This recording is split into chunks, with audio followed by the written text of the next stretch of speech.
Lawmakers wrapped up a historically short legislative session last week. This after pushing through a state budget early. But they face criticism for spending money the state may not have as COVID relief funds disappear.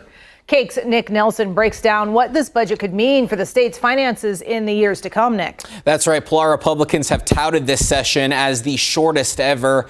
And a political expert we spoke with believes there may have been a tactical reason behind this. These cuts and changes affect rural communities that are voting 70-30 Republican. And there is a lot of organized opposition in those communities.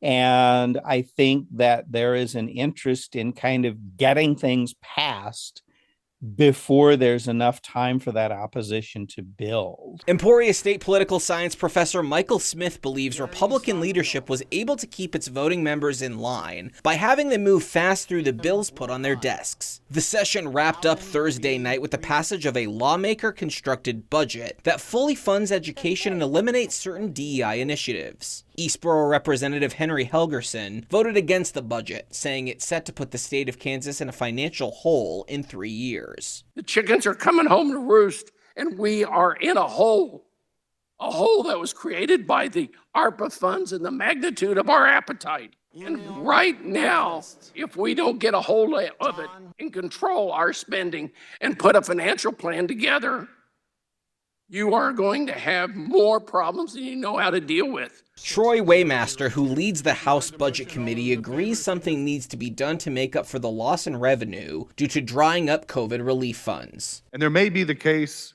where there won't be additional federal dollars not coming in that funding programs in the state. And we are going to have to scrutinize our budget. Smith says there are still leftover ARPA funds in a reserve he believes the state will dip into if it ends up in a budget shortfall. He adds it's still unclear if more federal funds could come from the Trump administration. The big variable for me is federal funds because the Trump administration is doing so much so fast.